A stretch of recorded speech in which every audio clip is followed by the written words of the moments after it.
Hello friends, मी अल्पिता आणि स्वागत असतं तुमचं माझ्या नवीन व्हिडिओमध्ये। तर माझ्या आता ती सुंदर गुलाबी रंगाची फुलं बघून तुमका नक्कीच प्रश्न पडला असतो ही कोणती फुलं असत। तर ही असत लाजाळूची फुलं।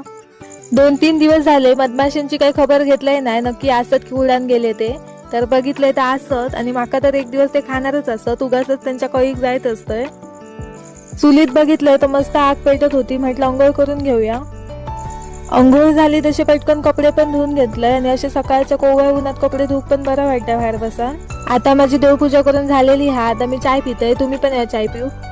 तर हे असत म्हातारीचे केस आणि माका तर खूप आवडतात। तुम्ही हेंका काय म्हणतास तर कमेंट करून नक्की सांगा। भोपळ्याच्या वेलींवरना फुला फुलली असत आणि पप्पा म्हणत होते की त्या फुलांची भाजी बनवतात, पण माका काय बनवूक येत नाही। तुमका माहिती असत तर माका नक्की सांगा, म्हणजे मी बनवूचा प्रयत्न करेन। आता मी जेवतय आणि आज आपलं जेवण साधाच असा, तर तुम्ही पण या जेव।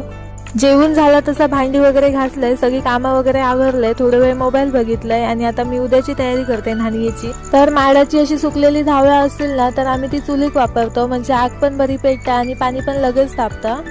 काल ना मी सगळी धावळा एकत्र करून ठेवलेलं आहे आणि आता काही पिढे ओले असत, तर सुकले की नंतर मग ते घेऊन जाईन। सध्या ना माझे केस भरपूर गळतत असतात आणि ह्याच्या आधी मी कोणताच तेल वापरी नाही, कारण मी तेल वापरलंय ना की माझ्या केसात पितांब येतं।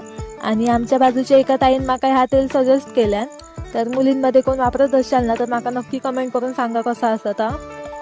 चला तर मग बाय बाय, भेटूया अशाच एका नवीन व्हिडिओमध्ये।